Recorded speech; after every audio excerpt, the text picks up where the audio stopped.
বঙ্গোপসাগরে ডুবলো মৎস্যজীবী ট্রলার। ট্রলারে থাকা 13 জন মৎস্যজীবীকে উদ্ধার করলো পাশে থাকা অন্য একটি মৎস্যজীবী ট্রলার।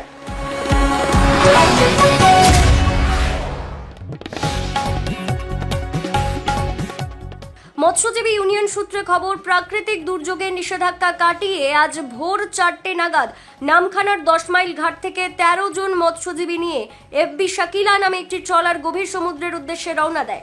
বকখালি থেকে 4 ঘন্টা দূরে বঙ্গোপসাগরের উত্তাল ঢেউয়ের কবলে পড়ে ট্রলারটির পাটাতন ফেটে যায়। বঙ্গোপসাগরে ডুবতে শুরু করে ট্রলারটি। ট্রলারে থাকা মৎস্যজীবীরা চিৎকার চেঁচামেচি করলে পাশে থাকা অন্য মৎস্যজীবী একটি ট্রলার গিয়ে ডুবন্ত এই ট্রলারে থাকা 13 জন মৎস্যজীবীকে উদ্ধার করে। পাশাপাশি ডুবন্ত ট্রলারটিকে উদ্ধার করে আনা হচ্ছে হারবার মৎস্য বন্দরে। আজকের খুব ভোরে আমাদের নামখানা ব্লকের 10 মাইল যে ল্যান্ডিং সেন্টার আছে, ওই ল্যান্ডিং সেন্টার থেকে বেশ কিছু ট্রলার আজকে বেরিয়ে গিয়েছিল। যেহেতু আজকের কোনো ওয়ার্নিং নেই, কয়েকদিন ধরে ওয়ার্নিং ছিল, গতকাল থেকে মানে ওয়েদার ভালো হয়েছে, তা সমস্ত ট্রলার ওখান থেকে বেরিয়ে যাচ্ছিল।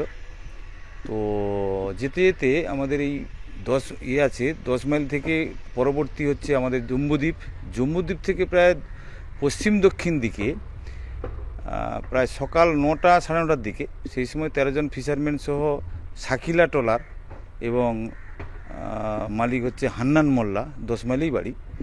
তো ওই ট্রলারটা যখন মাছ ধরতে যায়, এত সমুদ্র উত্তাল, যার কারণে হচ্ছে তলাটা কোনোরকমভাবে ফেসে গিয়ে জল ঢুকতে শুরু করে এবং ওদের আর্তচিৎকারে আমাদের যে পাশাপাশি যে ট্রলারগুলো ছিল তারা কিন্তু ওই 13 জন মৎস্যজীবীকে অক্ষত অবস্থায় তারা উদ্ধার করেছে। এবং আমরা যেটা খবর পেয়েছি, লোকগুলো খুব সুস্থ আছে, তাদেরকে বাড়িতে ফিরিয়ে আনা হচ্ছে 10 মাইল ঘাটে। এবং ট্রলারটাকে উদ্ধার করার জন্য আমাদের অলরেডি কিছু ট্রলারও ওখানে চলে গেছে। এর জন্যই রক্ষা পেল। তবে এত রোলিং হচ্ছে, যার জন্যই হচ্ছে এই ঘটনাটা ঘটেছে। তবে বা অন্য কিছু কারণ আছে কিনা আমরা একটু খতিও দেখব।